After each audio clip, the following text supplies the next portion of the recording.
अस्सलामुअलैकुम जी, this is शान चौधरी। बैरी अरब में बनने वाले साइक्लोन जिसका नाम वाइपर जो है रखा गया है, वो शिद्दत इख्तियार कर गया और कराची से सिर्फ 600 किलोमीटर दूर है। इस वक्त मैं कराची के साहिल पे खड़ा हूँ। आप देख सकते हैं कि लहरों के अंदर गैर मामूली हद तक लहरों की बुलंदी जो है वो इजाफा कर गई है, यानी 10 से 12 जो है वो फुट लहरें बुलंद हो चुकी हैं कराची के साहिल पर। साइक्लोन वाइपर जो है बैरी अरब में बनने वाला साइक्लोन वाइपर जो है उसका नाम बांग्लादेश ने तजवीज़ किया था, जो कि अब सिर्फ कराची के साहिल से 600 किलोमीटर दूर रह गया है। और आप यहाँ समंदर के ऊपर लहरों की बुलंदी देखें, जो कि गैर मामूली हद तक जो है वो बुलंद हो चुकी हैं लहरें समंदर के अंदर। और कहने अभी तक की जो इतलात हैं महकमा मौसमियात की जानिब से भी ये कहा गया है कि साइक्लोन वाइपर जो है को बराह रास्त कराची के साहिल को ख़तरा नहीं है, लेकिन चांसेस मौजूद हैं। और ये सिंध की जो साहिली पट्टी है, ठट्टा की तहसील केटी बंदर से भी टकराए जाने का इम्कान है। और आप मेरे आसपास ये बुलंद बाला इमारतें देखें, अगर खुदा न खास्ता कराची से ये वाइपर जो है नामी तूफान टकरा गया तो कराची में बड़ी तबाही आ सकती है। और अगर ये सिंध की साहिली पट्टी जो कि केटी बंगर और ठट्टा की तहसील है केटी बंगर और वहाँ के इतराफ़ की जो आबादियाँ हैं, जिसे नशीबी इलाके भी कहा जाता है, अगर ये सिंध की साहिली पट्टी से ये तूफान टकराएगा तो उन इतराफ़ की आबादियों के अंदर जो है वो सैलाबी सूरत हाल पैदा हो सकती है। साइक्लोन जब बनता है बैरी अरब के अंदर तो हवा की जो रफ्तार है वो 120 किलोमीटर फी घंटा हो जाती है। और लेकिन कराची शहर से क्योंकि 600 किलोमीटर दूर रह गया है ये तूफान, तो कराची के अंदर गर्मी इतनी ज़्यादा बढ़ गई है कि अभी भी दर्जा हरारत जो है वो 35% से जायद है।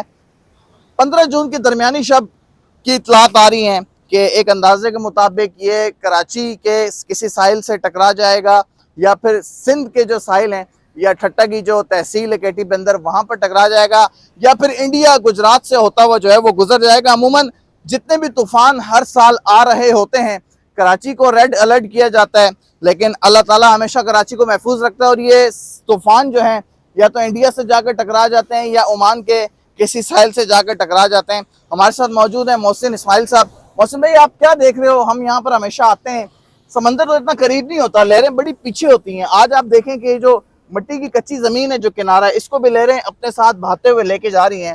तो आप क्या समझते हैं कि अगर ये टकराया तूफान कराची के साहिल से तो कितना नुकसान दे सकता है? शान भाई, अभी 3 दिन बाकी हैं और इस वक्त शहर कराची से ये तूफान जो है वो तकरीबन 550 से 600 किलोमीटर की दूरी पर वाक़ है।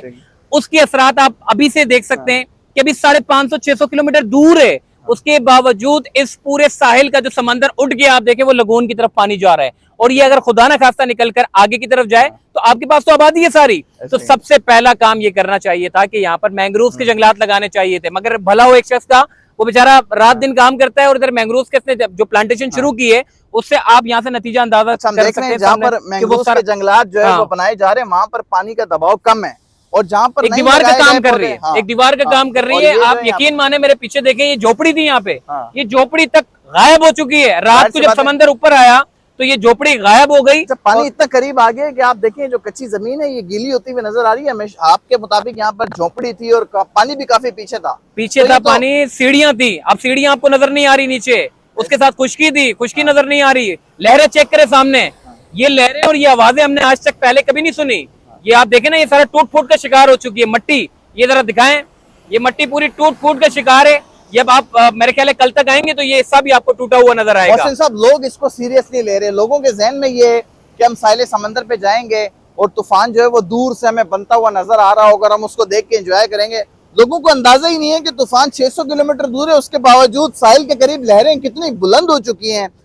उनको नुकसान का अंदाजा क्यों नहीं हो रहा और इसको सीरियस क्यों नहीं लिया? भागने का मौका नहीं मिलेगा।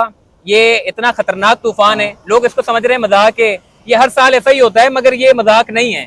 इस साल का जो तूफान है ये बड़ा खतरनाक है और अल्लाह पाक ने हमेशा से कराची पे करम किया। 1999 में जब तूफान आया था तो उस वक्त आबादी इतनी नहीं थी, लेकिन अब चूंकि 2023 चल रहा है उसमें आबादी अच्छी खासी है। और ये तूफान आने से, देखिए मैं कहता हूँ कि ये हालत मैंने क्लिफ्टन साहिल की आज तक पहले ऐसी कभी नहीं देखी जो अब देख रहा हूँ। तो ये मैं लोगों को मैसेज दूंगा कि साहिली पट्टी पर ना जाएं। हालांकि पुलिस वाले खड़े हुए रोक रहे हैं उनको, लेकिन फिर भी आप देखें वो पीछे वो खवातीन को लेके एंजॉय कर रहे हैं, नहा रहे हैं। उनको समझ ही नहीं आ रहा कि क्या चीज है ये। ऐसा ही है। बस लोगों से मैं यही अपील करूंगा कि साहिल समंदर की जानिब जाते हुए ग्रेस करें। और ये मैं जिस जगह पे खड़ा हूँ ये क्लिफ्टन साहिल का सबसे ऊंचा मकाम है जहाँ पर मैं इस वक्त खड़ा हूँ। और यहाँ की कंडीशन आप देख लें कि लहरें इतनी ऊंची यहाँ पर आ रही हैं कि जो शुरू की जो खुश्क ज़मीन होती थी वो गीली होती जा रही है, और कच्ची ज़मीन लहरें इतनी तेज़ी से आ रही हैं कि उसको अपने साथ बहा कर ले जा रही हैं। तो अल्लाह तमाम कराची के शहरियों पर अपना खास करम और इस तूफान से कराची के शहरियों को बचाए रखे। अगर खुदा न खास्ता ये वाइपर जॉय नामी तूफान कराची के साहिल से टकरा गया तो बहुत ज़्यादा खतरात हो सकते हैं। अपने मेज़बान शान चौधरी को दीजिए इजाज़त, अपना ख्याल रखिएगा। अल्लाह ने के बाद।